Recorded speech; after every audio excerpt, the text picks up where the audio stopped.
The alarm bells of the small cargo ship Wanderer screamed through the narrow corridors as Captain Leo Barnes gripped the control panel with white knuckles.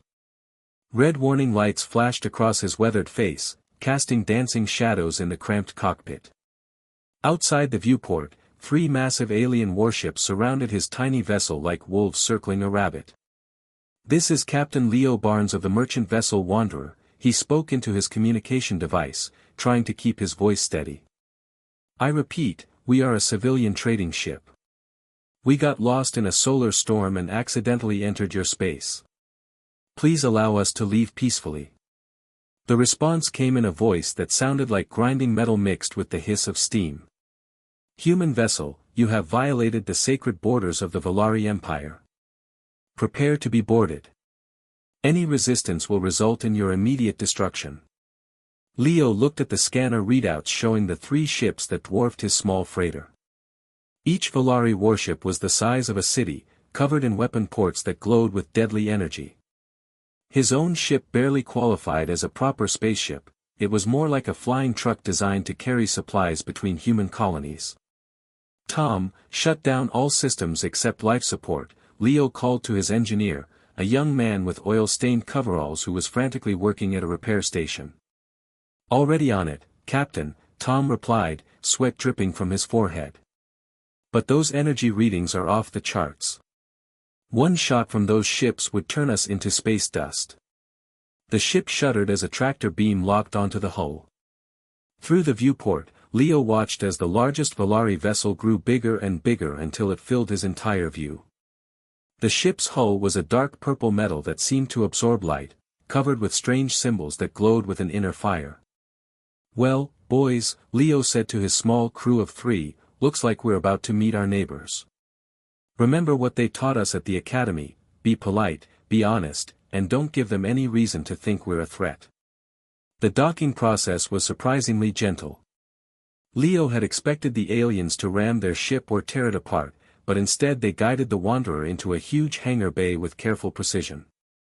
As the bay doors sealed shut behind them, Leo could see dozens of other ships, some he recognized as belonging to various alien species, others were completely unknown designs.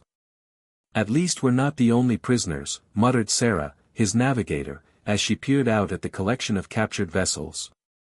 Heavy metallic footsteps echoed through the Wanderer's hull as the boarding party approached. Leo straightened his simple blue uniform and walked to the airlock, his crew behind him. Whatever happened next, he was determined to face it with dignity. The airlock hissed open to reveal 3 Volari soldiers. Leo had seen pictures of the reptilian aliens before, but seeing them in person was something else entirely. They stood nearly 8 feet tall, covered in scales that shifted color from deep purple to midnight blue depending on the light. Their faces were elongated like ancient earth dragons, with 4 eyes arranged in pairs above and below a mouth filled with sharp teeth. Each soldier wore armor that looked like it was grown rather than manufactured, and carried weapons that hummed with barely contained energy. The leader of the group, distinguished by golden markings on his armor, spoke in accented but clear English. "I am Commander Vex of the Volari Imperial Guard. You will come with us. Your crew will remain here under guard." "I understand," Leo replied calmly. "I'm Captain Barnes. I request that my crew be treated according to standard prisoner protocols and given food and medical attention if needed." Commander Vex tilted his dragon-like head, studying Leo with all 4 eyes. "You are not what I expected from a human. Most of your species scream or beg when they meet us. Most humans haven't spent 20 years flying cargo runs through hostile space," Leo answered. "You learn to stay calm when things go wrong." The walk through the Volari ship was like traveling through the belly of some enormous beast. The corridors were tall and wide, designed for beings much larger than humans.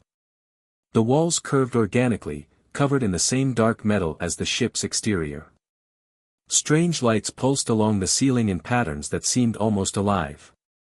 They passed hundreds of Volari crew members, each one stopping to stare at the human prisoner.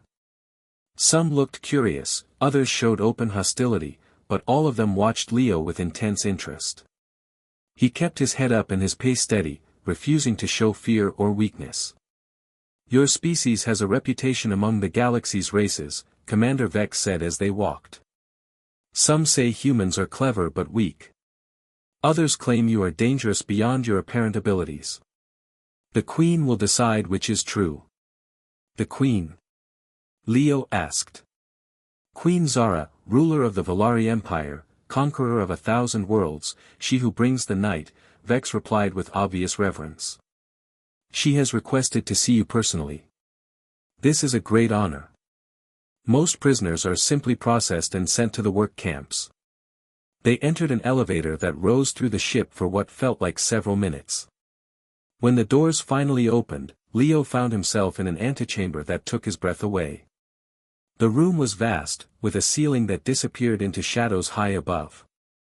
Pillars of crystal grew from the floor, each one pulsing with different colored light. The walls were covered in murals depicting great battles, with Valari warriors standing victorious over defeated alien armies.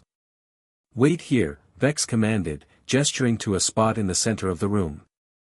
Leo stood alone, surrounded by the artistic celebration of Valari conquest. He studied the murals more closely and noticed something interesting. In every battle scene, the Valari forces were shown in massive formations, overwhelming their enemies through sheer numbers and firepower. There were no depictions of small unit tactics or individual heroism. Everything was about the might of the Empire as a whole. A deep rumbling sound filled the chamber, and the far wall began to split apart. Beyond the opening lay the throne room of the Valari Queen, and Leo's first glimpse of it made him understand why the Valari Empire had conquered so much of the galaxy. The throne room was less a room and more a cathedral of power. The ceiling arched hundreds of feet overhead, supported by pillars that looked like they had been carved from single massive crystals. The floor was a mirror-black material that reflected the lights from above, creating the illusion of walking on a star field. Along the walls stood hundreds of Valari nobles and military officers, their scaled forms creating a sea of purple and blue. At the far end of the vast space, on a throne that seemed to be grown from living crystal, sat Queen Zara. Leo had seen images of Valari royalty before, but they had not prepared him for the reality of meeting their ruler in person. Queen Zara was larger than the soldiers who had captured him, standing at least 9 feet tall even while seated. Her scales were deeper purple than the others, with veins of gold running through them that caught the light like precious metal. For eyes, each the size of Leo's fist, studied him with an intelligence that was both alien and unmistakably sharp. She wore no crown, but she needed none. Power radiated from her like heat from a star. When she moved, even slightly, the attention of everyone in the massive room focused on her instantly. This was a being who had conquered worlds not just through military might, but through sheer force of personality. Approach, Queen Zara commanded, her voice carrying easily across the enormous space. Leo walked forward, his footsteps echoing in the silence. The assembled Valari nobles watched him like predators evaluating prey. He could feel their hostility and curiosity mixing in the air around him. Each step took him further from any hope of escape and deeper into the heart of one of the galaxy's most powerful empires. As he drew closer to the throne, he could see more details of the queen's appearance. Scars crossed her scales in several places, evidence that she had earned her position through battle rather than birth. Her claws, each as long as Leo's fingers, drummed slowly against the arm of her throne. When she breathed, small wisps of what looked like steam escaped from her nostrils. Leo stopped at what he judged to be a respectful distance and inclined his head slightly. "Your Majesty." "So," Queen Zara said, leaning forward slightly, "you are the human who violated our borders. Tell me, small creature, do you have any idea of the penalty for trespassing in Valari space?" "I assume it's severe," Leo replied honestly. "But we truly were lost. Our navigation system was damaged in a solar storm. We meant no disrespect to your empire." The queen's 4 eyes narrowed slightly. "Lost, you say? How convenient. Perhaps you were scouting our defenses for your hidden war fleets." "We have no war fleets, your Majesty. Humans are primarily traders and colonists. We have some defensive ships, but nothing that could threaten an empire like yours. A ripple of what might have been laughter ran through the assembled nobles. Queen Zara raised one clawed hand, and the room fell silent instantly. You expect me to believe that your species, which has spread across dozens of star systems in just a few centuries, has no military ambitions? That you are simple peaceful traders? It's the truth, Leo said firmly.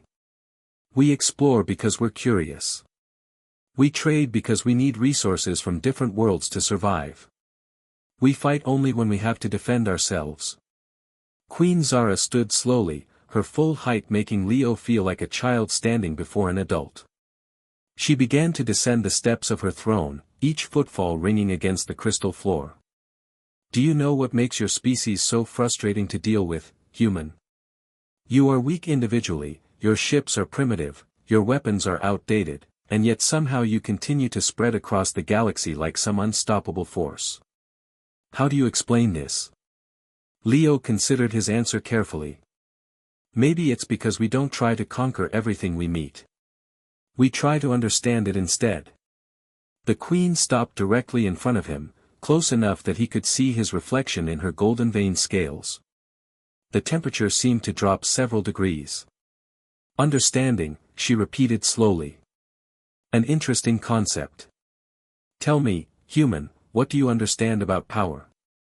I understand that real power comes from earning respect rather than demanding fear, Leo answered, meeting her gaze despite the intimidating difference in their sizes. For a moment, the throne room was so quiet that Leo could hear his own heartbeat. Then Queen Zara spoke again, her voice taking on a different tone. Before we continue this conversation, I require your full name and service record for our official records. State your complete identity.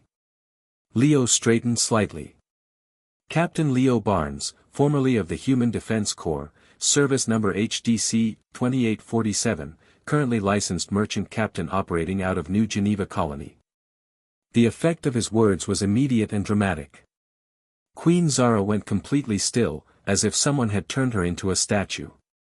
Her four eyes widened until Leo could see white around the golden irises. Her breathing stopped entirely. The assembled nobles began to murmur among themselves, confused by their queen's sudden change in behavior. For nearly 30 seconds, Queen Zara remained frozen.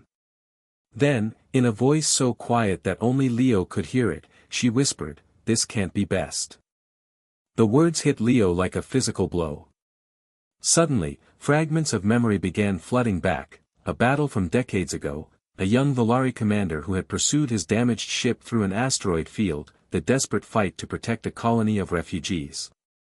But that had been so long ago, and the commander had been much smaller, much younger. Queen Zara's scales had shifted to a darker shade, almost black. Her claws extended slightly, and for a moment Leo thought she might attack him right there in front of her entire court. Instead, she turned abruptly and walked back toward her throne. "Clear the room," she commanded, her voice carrying absolute authority. "Everyone out. Now." The hundreds of nobles and officers began filing out immediately, though Leo could see confusion and concern on their faces. Commander Vex stepped forward hesitantly. "Your Majesty, should we return the prisoner to Dash?" "Out!" Queen Zara roared, her voice echoing off the crystal walls like thunder. Vex bowed quickly and hurried away with the rest. Within minutes, the vast throne room contained only two beings, a human cargo captain and the most powerful ruler in this sector of the galaxy. Queen Zara stood with her back to Leo, gripping the arms of her throne so tightly that small cracks appeared in the crystal. When she finally spoke, her voice was filled with emotions Leo couldn't identify. "Leo Barnes of the Human Defense Corps. Service number HDC 2847. I should have known that name. I should have remembered those numbers. They have been carved into my memory for 50 cycles." She turned around slowly, and Leo could see something in her eyes that he had not expected, not just recognition, but fear, anger, and something that might have been respect. "Do you remember me, Captain Barnes? Do you remember a young Volari commander who thought she could easily destroy one small human ship? Do you remember the Battle of Kepler's Edge? The memories came flooding back now, clear and sharp. A desperate running battle through an asteroid field. A Volari task force led by an aggressive young commander. Hundreds of refugee ships fleeing a plague-ravaged world. And Leo, alone in his damaged corvette, trying to buy them time to escape. You were Commander Zara then, Leo said quietly. You had 3 heavy cruisers and a dozen fighters. I had one ship that was falling apart. And you made me look like a fool, Queen Zara said, her voice carrying decades of buried emotion. You used my own tactics against me. You turned my formation into chaos. You escaped when escape should have been impossible, and you saved every single one of those refugee ships while doing it. Leo nodded slowly. You were a good commander. Your ships were well coordinated, your attacks were precise. If my engines hadn't been damaged, if I hadn't been forced to fight in that asteroid field where your size advantage didn't matter as much, you would have won easily. But you did fight in that field. You did turn my strength into weakness. And when it was over, I had learned something about your species that I have never forgotten. Queen Zara walked closer again, her 4 eyes studying Leo's face intently. I learned that humans are the most dangerous beings in the galaxy, not because of your weapons or your ships, but because of how you think. The throne room fell silent again. Leo could feel the weight of history pressing down on him, the strange coincidence that had brought him face to face with an enemy from decades past who was now one of the most powerful beings in known space. What happens now? Leo asked. Queen Zara's expression was unreadable. Now, Captain Leo Barnes, we have a conversation that is 50 cycles overdue. And then we decide whether you leave this ship as a prisoner, an ally, or a memory. The crystal lights pulsed overhead, casting shifting shadows across the vast throne room as 2 old enemies faced each other across the gulf of years and the bitter lessons of war. The silence in the vast throne room stretched between them like a bridge spanning decades. Queen Zara remained motionless, her 4 golden eyes fixed on Leo's face as if she were trying to see through time itself. The crystal lights overhead pulsed in slow, hypnotic patterns, casting shifting shadows across the polished black floor. Leo stood his ground, though every instinct told him to step back from the towering alien ruler. He had faced death before, had stared down the barrels of enemy weapons and lived to tell about it, but something in Queen Zara's expression unsettled him more than any direct threat could have. 50 cycles, she said finally, her voice echoing in the empty chamber. 50 cycles since the Battle of Kepler's Edge. Do you know what that battle cost me, Captain Barnes? Lives, Leo replied simply. It always costs lives. Queen Zara's scales shifted to a darker shade of purple. Yes, lives. But more than that. It cost me my certainty. My belief in Volari's superiority. My faith that bigger weapons and more ships always guarantee victory. She began to pace around him in a slow circle, her massive form moving with surprising grace. Leo forced himself to remain still, though every step she took reminded him of the vast difference in their physical capabilities. Tell me what you remember of that day, she commanded. Every detail. Leo closed his eyes for a moment, letting the memories surface. It was a rescue mission. The colony on Kepler's Edge was dying from some kind of plague. We had 300 refugee ships trying to evacuate, but they were old civilian vessels, slow, barely armed. Then your task force arrived. My first independent command, Queen Zara said, her voice carrying a bitter note. 3 heavy cruisers, 12 fighters, and orders to secure the system for the Empire. I was 23 cycles old and absolutely convinced that this would be an easy victory. Leo opened his eyes and looked at her. You broadcast the standard surrender demand. Told the refugee ships they had 1 hour to submit to Volari authority or be destroyed. And you responded for them. Queen Zara stopped pacing and faced him directly. One small ship, calling itself the Guardian's Light. You told me that the refugees were under human protection and that I should withdraw from the system. I was hoping you'd be reasonable, Leo said. 300 ships full of sick and dying people against a Valari battle group. It shouldn't have been a contest anyone wanted. Queen Zara's laugh was sharp and humorless. Reasonable. I was a young Valari commander with 3 heavy cruisers facing 1 human corvette that looked like it had been held together with hope and spare parts. I thought you were either insane or playing some kind of trick. Leo remembered his ship that day. The Guardian's light had indeed been barely functional. He'd been 3 days into what should have been a routine patrol when the distress signal from Kepler's Edge reached him. His engines were running on emergency power, his weapons systems were operating at 60% capacity, and his crew consisted of himself and 2 junior officers who had never seen real combat. "I gave you a chance to leave," Leo said. "I told you the refugees posed no threat to the Valari Empire and asked you to let them go in peace. And I responded by ordering you to surrender your ship or be destroyed." Queen Zara continued the memory. "I was certain you would see reason when faced with overwhelming force. Instead, I launched a single torpedo at your lead cruiser. A warning shot that missed by exactly 1 kilometer." Queen Zara's 4 eyes narrowed. "At first, I thought it was poor aim. Then I realized you had deliberately missed, that you were showing me you could have hit us but chose not to. It was a message." Leo nodded. "I was trying to tell you that we didn't want to fight, but we weren't going to run away either. So I ordered the attack." Queen Zara resumed her pacing, but this time her movements seemed agitated rather than predatory. 3 heavy cruisers against 1 damaged corvette. It should have been over in minutes. But it hadn't been over in minutes. Leo remembered the desperate hour that followed, dodging between asteroids while massive energy beams turned solid rock into glowing vapor around him. His ship had been too small and too fast for the Valari cruisers to hit easily, but he couldn't hurt them either. "Not directly. You used the asteroid field like a weapon," Queen Zara said, her voice filled with grudging admiration. "Every time my ships fired at you, you maneuvered so their shots hit the asteroids instead. You turned tons of rock into projectiles moving at incredible speeds."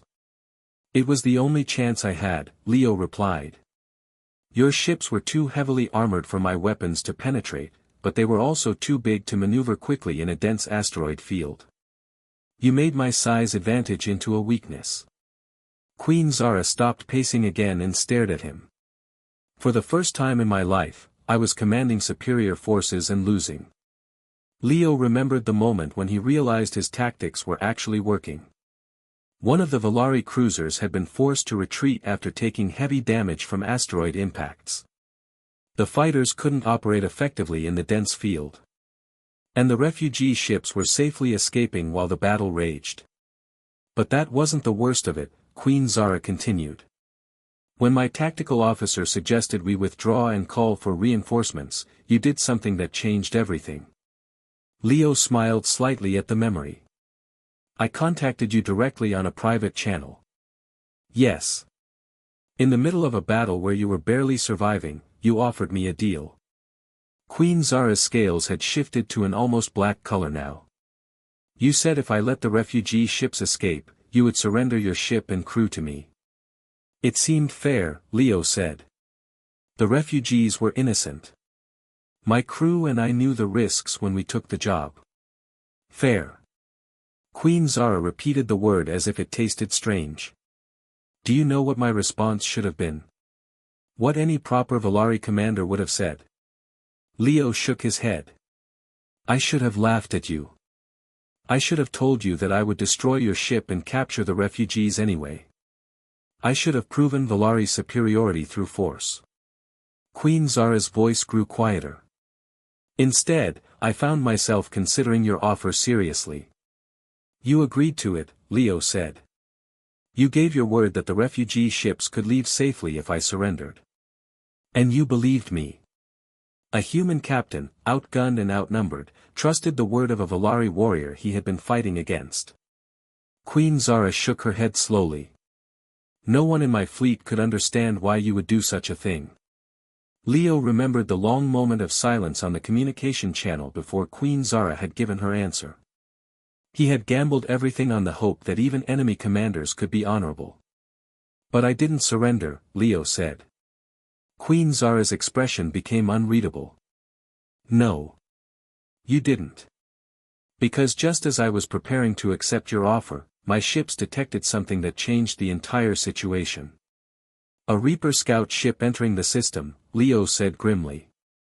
The Reapers were an ancient machine race that had been slowly expanding through this sector of space, consuming everything in their path. Their ships were nearly indestructible, their technology far advanced beyond what any organic race possessed. When a Reaper scout appeared, it usually meant a full invasion fleet was not far behind.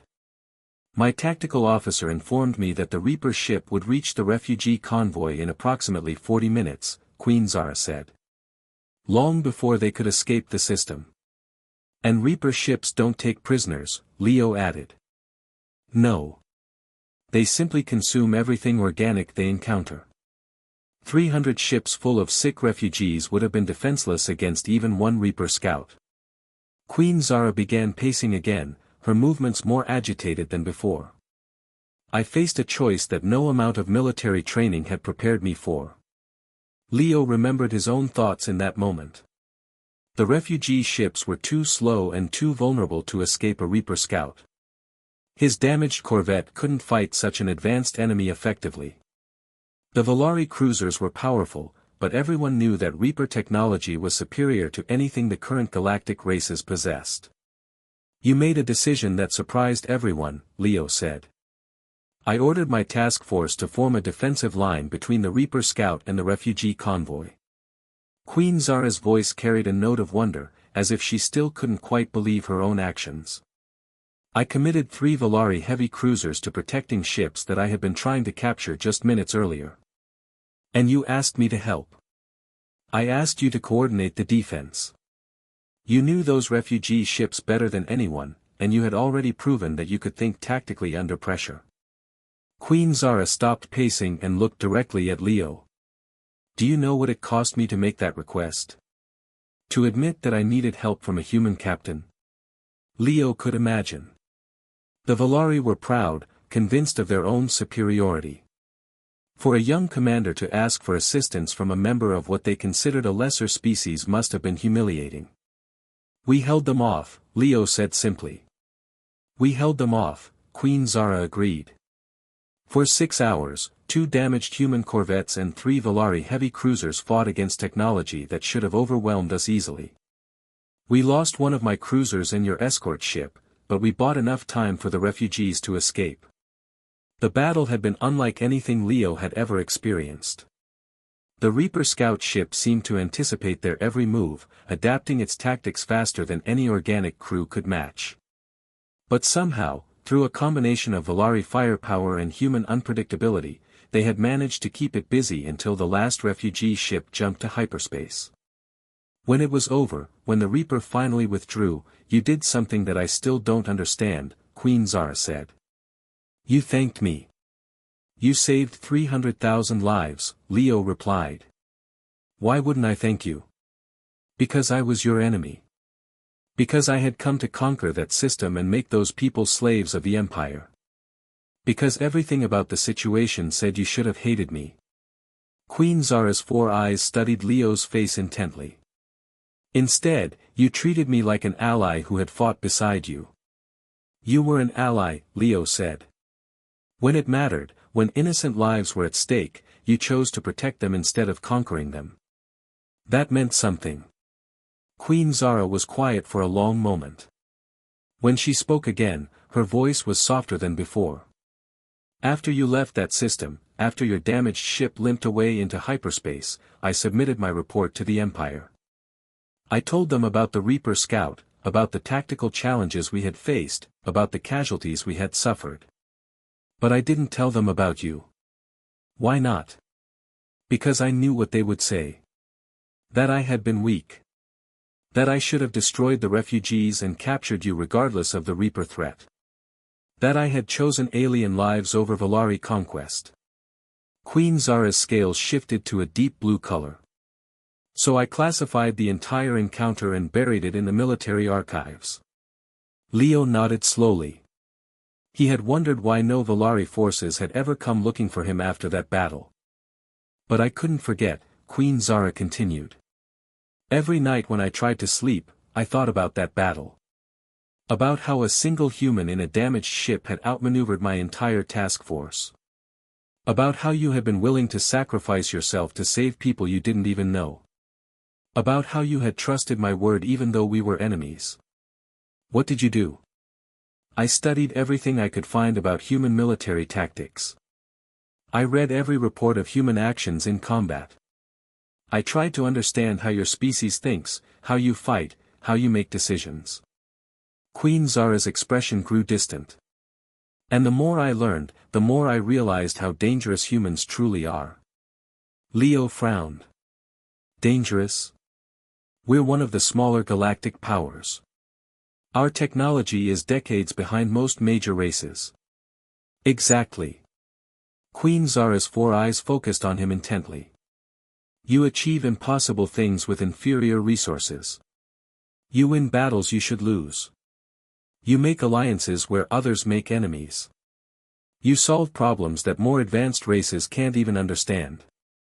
She began pacing again, her movements now seeming more thoughtful than agitated. That battle changed my entire career, she said. I became obsessed with understanding how to fight unpredictably. I studied chaos theory, random tactics, anything that might help me think like a human. And it worked. Leo could see where this was leading. You started winning battles that you shouldn't have won. I started conquering worlds that should have been unconquerable. My superiors noticed. They promoted me, gave me larger fleets, more important targets. Queen Zara's voice carried a note of irony. Within 20 cycles, I had become the youngest admiral in Valari history. Within 40 cycles, I was queen. Because you learned to think like a human. Because I learned that rigid tactics and overwhelming force aren't always the answer. Sometimes the best solution is the one that makes no sense to your enemy. Queen Zara stopped pacing and faced him directly. I conquered half the galaxy by applying lessons I learned from one battle with a human cargo captain. Leo felt a chill run down his spine. So all of this, your entire rise to power, it's connected to that day at Kepler's edge. Every conquest, every victory, every world that now flies the Valari banner, it all traces back to 6 hours when you showed me that there are ways of fighting that can't be learned in any military academy. Queen Zara's expression was unreadable. You changed the course of galactic history without even knowing it. The weight of this revelation settled on Leo's shoulders like a heavy cloak. Hundreds of worlds conquered, millions of lives changed, all because of one desperate battle decades ago. But there's something else, Queen Zara said, her voice dropping to almost a whisper. Something I've never told anyone. Leo waited, sensing that whatever came next would be the real reason he was standing here in this throne room instead of rotting in a Valari prison cell. For 50 cycles, I've been the most successful military commander in Valari history. I've built the largest empire our people have ever known. I've achieved everything that Valari culture considers worth achieving. Queen Zara's scales had turned almost black now. And every night, I still dream about that battle. About the human captain who outmaneuvered me with nothing but cleverness and determination. Why are you telling me this? Queen Zara moved closer, until she was standing directly in front of him. Despite her enormous size and obvious power, Leo could see something vulnerable in her 4 golden eyes. Because everything I've accomplished, every victory I've won, has been trying to prove that I deserve to command that day. That I wasn't weak for working with you instead of destroying you. That I could be worthy of the lesson you taught me. Her voice grew even quieter. And because after 50 cycles of conquest, I still don't know if that lesson was worth the price it cost. Leo looked up at the alien queen who had just revealed the driving force behind decades of galactic warfare. He could see the weight of countless decisions in her expression, the burden of power that had been built on a foundation of doubt and determination. What price? He asked, though he suspected he already knew the answer. The price of becoming everything I once fought against. Of turning a moment of cooperation into a lifetime of conquest. Of building an empire on the ashes of the honor you showed me that day. Queen Zara stepped back, her enormous form suddenly seeming smaller despite her unchanged size. Tell me, Captain Barnes. Was saving those refugees worth what came after? Was 6 hours of alliance worth 50 cycles of war? The question hung in the air between them like a blade, waiting for an answer that would determine not just Leo's fate, but perhaps the future of the galaxy itself.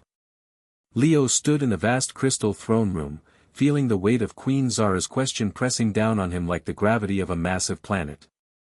The alien ruler towered above him, her 4 golden eyes reflecting decades of conquest and doubt, waiting for an answer that might determine the fate of entire star systems. You're asking me if I regret saving those people, Leo said finally, his voice steady despite the enormity of the moment. If I think their lives were worth less than the peace that might have existed without your empire. Queen Zara's scales shifted to a deep midnight blue. I'm asking if you understand the consequences of your actions. 300,000 refugees saved. 50 billion beings conquered. Was the mathematics worth it? Leo looked around the throne room, taking in the crystal pillars and the murals celebrating Valari victories. Each image represented countless lives changed, worlds brought under imperial rule, freedoms lost in the name of order and expansion. I don't do mathematics with people's lives, he said. Every person on those refugee ships had family, dreams, hopes for the future. I couldn't weigh their worth against theoretical futures that might never have happened. Even knowing what you know now. Even knowing what I know now. Leo met her gaze directly. Because the moment you start deciding some lives matter less than others, you stop being human in any way that counts. Queen Zara was silent for a long moment, her massive form motionless as stone. When she finally spoke, her voice carried a note of something that might have been relief. That is exactly what I hoped you would say. Before Leo could ask what she meant, the crystal walls of the throne room suddenly lit up with warning lights. A deep alarm tone echoed through the chamber, unlike anything Leo had heard before. Queen Zara's expression immediately shifted from contemplative to alert. What's happening? Leo asked. Queen Zara touched a control panel that rose from the floor beside her throne. The air above them filled with a three-dimensional display showing the current star system. Red markers appeared at the edge of the display, moving inward with terrifying purpose. The real reason I wanted to see you, Queen Zara said grimly. The Devourers have found us. Leo studied the display, counting at least 20 large ships moving in perfect formation toward the Valari fleet. But these weren't like any ships he had ever seen.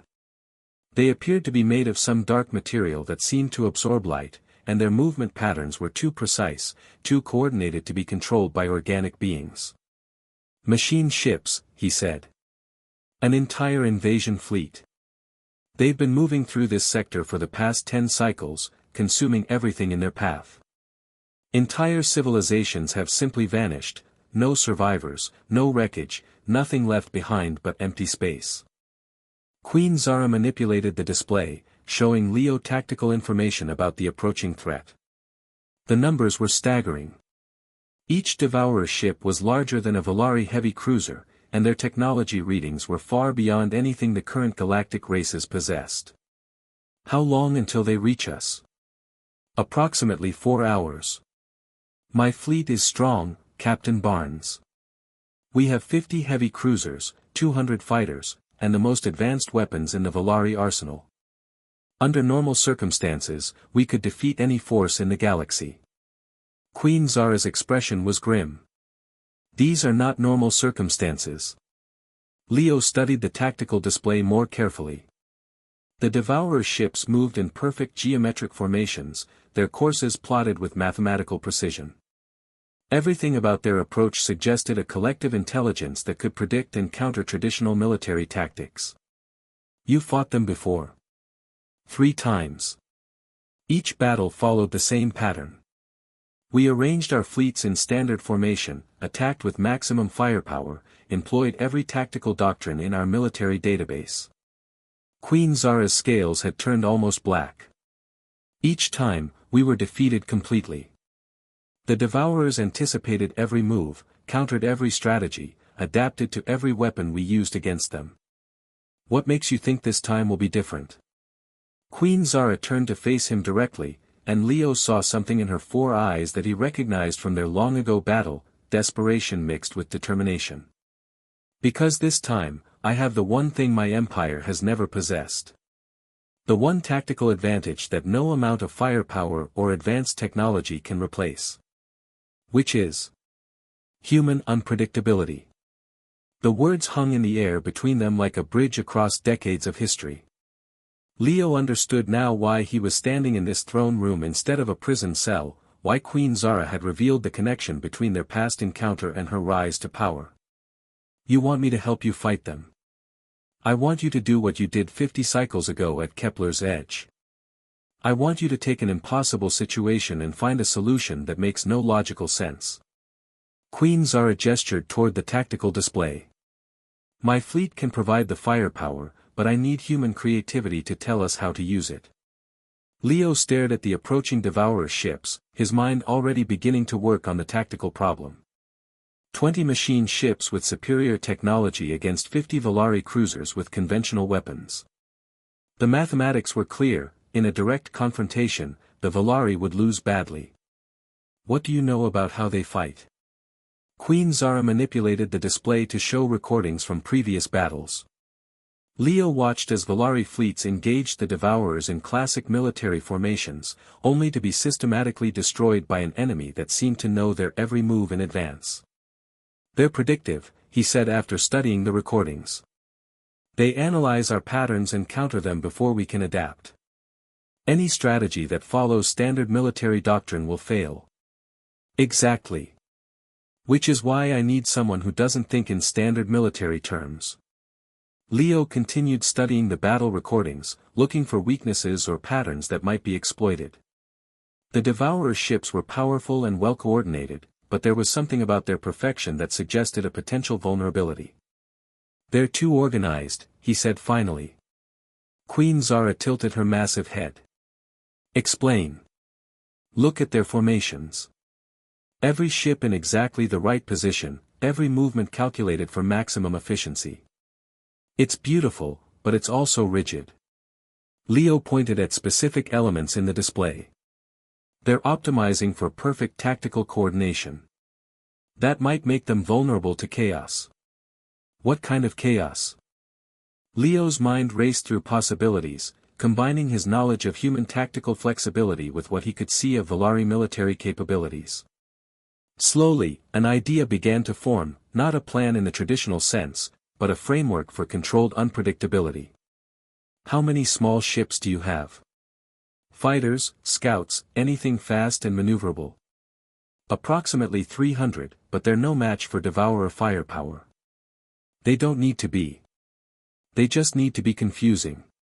Leo turned away from the display and faced Queen Zara directly. I have an idea, but it goes against everything your military training has taught you about proper tactics. Tell me. We don't fight them fleet to fleet. We don't try to match their organization with our own. Instead, we turn this battle into something no predictive algorithm can calculate in advance: complete tactical chaos. Queen Zara's 4 eyes narrowed. You're suggesting we abandon military discipline entirely? I'm suggesting we use military discipline in the most undisciplined way possible. Leo began pacing, his excitement growing as the plan took shape in his mind. Your small ships attack individually, following no pattern except their pilots' instincts. Your heavy cruisers ignore standard formations and engage at random intervals. Every element of your fleet acts independently, making decisions that no central intelligence could predict. That sounds like a recipe for disaster. For organic crews, maybe. But your pilots are experienced, your ship commanders know their jobs. They don't need perfect coordination to be effective, they just need the freedom to be unpredictable. Queen Zara was quiet for a long moment, considering the implications of what Leo was proposing. And you think this chaos will be enough to defeat ships with superior technology? I think superior technology is useless if it can't predict what it's fighting against. Leo gestured toward the tactical display. The Devourers win because they can analyze and counter organized resistance. But how do you counter something that has no organization to analyze? It's completely against everything I've learned about commanding a fleet. Good. That means it's completely against everything the Devourers have learned about fighting fleets. Queen Zara stood motionless for nearly a full minute, her 4 eyes studying Leo's face as if trying to read his thoughts. Finally, she reached toward her control panel and opened a communication channel that connected her to every ship in the Volari fleet. This is Queen Zara to all ships. Prepare for emergency tactical briefing. We will be implementing unconventional battle strategies against the Devourer invasion force. Over the next 2 hours, Leo found himself in the strangest situation of his career, briefing the admirals and ship commanders of one of the galaxy's most powerful military forces on how to abandon everything they thought they knew about space combat. The initial reaction was exactly what he had expected. Volari military doctrine emphasized discipline, coordination, and overwhelming force applied with precision. The idea of deliberately introducing chaos into their battle plans went against centuries of tradition and training. "You're asking us to fight like undisciplined pirates," Admiral Krev, the fleet's second-in-command, said during the briefing. "I'm asking you to fight like humans," Leo replied calmly. "To trust your instincts instead of your training. To make decisions in the moment instead of following predetermined plans. And you believe this will somehow overcome the Devourer's technological superiority?" Leo looked around the command center at the assembled Volari officers. These were beings who had conquered worlds through superior organization and firepower. What he was asking them to do must seem like madness. The Devourers are machines. They excel at logical analysis and predictable responses. But they've probably never faced an enemy that deliberately abandons logic in favor of intuition and creativity. Queen Zara, who had remained silent during most of the briefing, finally spoke. "Captain Barnes is correct. Our traditional tactics have failed against this enemy 3 times. If we continue to fight the same way, we will lose again." "Your Majesty," Admiral Krev said carefully, "with respect, this human's plan could result in our complete destruction." "So could doing nothing," Queen Zara replied firmly. "Or repeating the same failed strategies. At least this approach offers the possibility of victory." The debate continued for another hour, but eventually the Volari commanders agreed to try Leo's unconventional plan. They had little choice. The Devourer fleet was less than 2 hours away, and every alternative had already proven ineffective. As the Volari ships moved into position, Leo found himself standing beside Queen Zara on the bridge of her flagship, watching preparations for what might be the strangest battle in galactic history. The Volari fleet had abandoned their traditional formations entirely. Ships were scattered seemingly at random throughout the star system, with no apparent coordination or tactical purpose. "My officers think we're about to commit spectacular suicide," Queen Zara said quietly. "Your officers are thinking like military commanders," Leo replied. "Right now, that's exactly what we don't want." The Devourer fleet entered the system right on schedule, their dark ships moving in perfect geometric formation. Leo watched as they deployed into attack positions, their movements precise and coordinated. Everything about their approach suggested machine intelligence operating at peak efficiency. "Fleet status?" Queen Zara asked her tactical officer. "All ships report ready, Your Majesty. Captains are standing by for your orders." Leo studied the tactical display showing both fleets.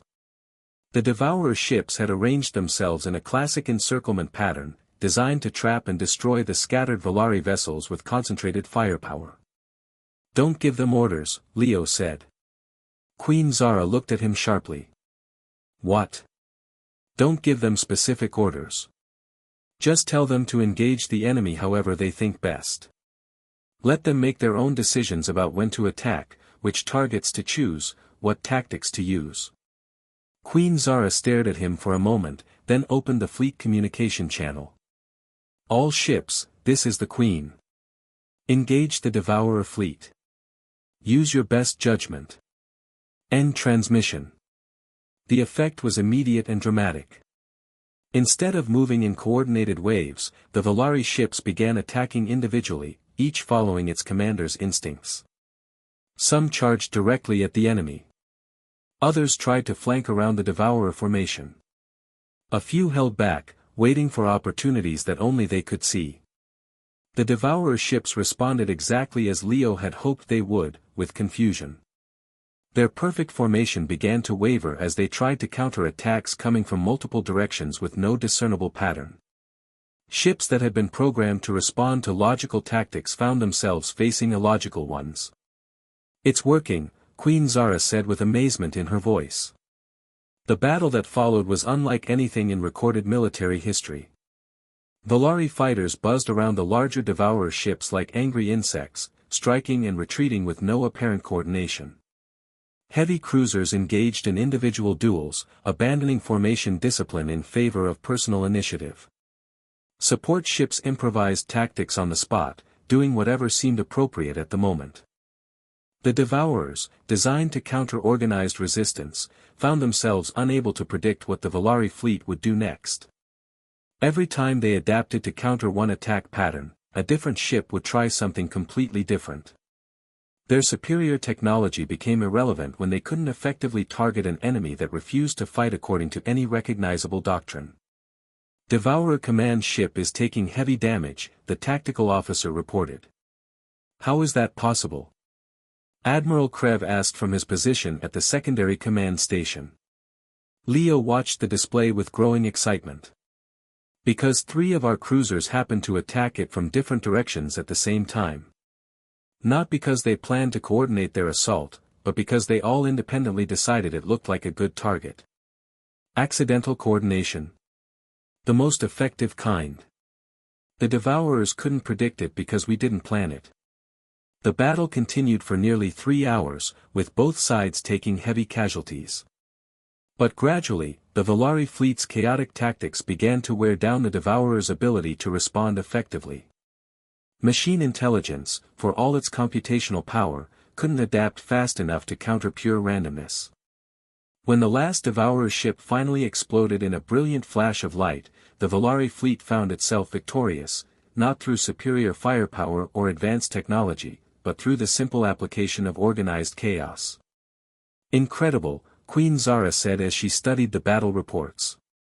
"We lost 38 ships, but we destroyed the entire Devourer invasion force." "Your pilots fought brilliantly," Leo said. "They trusted their instincts instead of their training, and it made all the difference."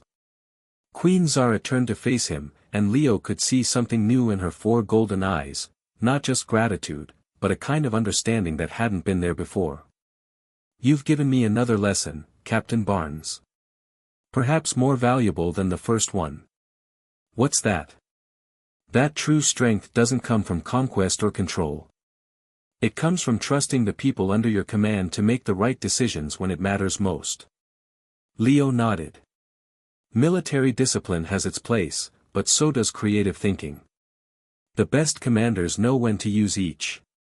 Queen Zara was quiet for a moment, looking around her command center at the officers who had just achieved an impossible victory by abandoning everything they thought they knew about warfare.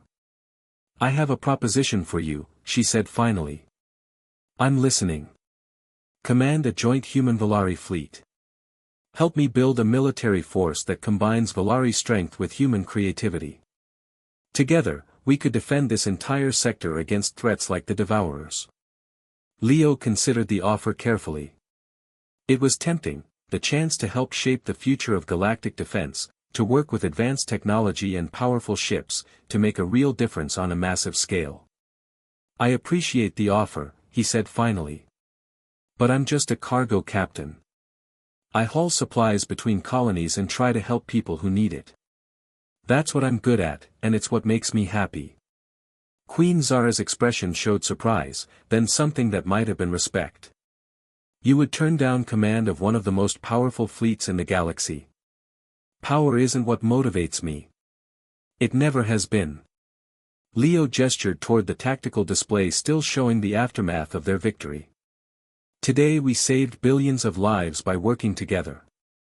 That's worth more than any amount of military authority. And what about your crew? Your ship.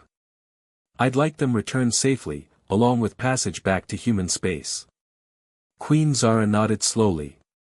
Of course. Though I suspect this won't be the last time our paths cross. Maybe not.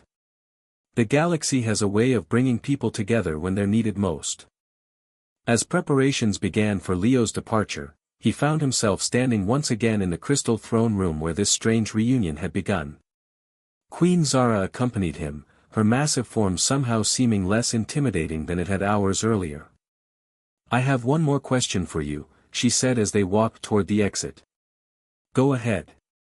That day at Kepler's Edge, when you offered to sacrifice yourself for the refugees, what made you think I would honor the agreement? Leo considered his answer carefully. Because even though we were enemies, even though you had every reason to hate humans, you were willing to fight beside us when innocent lives were threatened. That told me something important about who you really are. And what was that? That deep down, beneath all the military training and imperial doctrine, you're someone who understands that some things are more important than winning. Queen Zara stopped walking and looked down at him. 50 cycles ago, you taught me that humans are dangerous because of how they think. Today, you've taught me that they're even more dangerous because of how they feel. Is that a bad thing? Queen Zara's scales shifted to a lighter shade of blue, the first time Leo had seen her display what might have been contentment. No, Captain Barnes. I think it might be the most hopeful thing I've learned in decades. As Leo's ship departed from the Valari flagship, carrying him and his crew back toward human space, he watched the alien fleet through his viewport. The ships were reforming into traditional military formations, but something seemed different about their movements, less rigid, more adaptive, as if their commanders had learned to trust their own judgment as much as their training. Think we'll see them again, Captain? Tom asked from the engineering station. Maybe, Leo replied, settling into his pilot's chair. But hopefully as friends rather than enemies. His ship turned toward the distant stars that marked the way home, leaving behind a galaxy that had been changed once again by the simple human conviction that every life has value, that cooperation is stronger than conquest, and that sometimes the most powerful victories are won not through force, but through the courage to do what's right. In the vast Valari fleet behind them, Queen Zara stood in her throne room, studying a star chart that showed the locations of countless worlds, some conquered, some still free, all part of a galaxy that suddenly seemed full of new possibilities. For the first time in 50 cycles, she was no longer certain that conquest was the only path to greatness. And that uncertainty, rather than weakening her, felt like the beginning of true wisdom.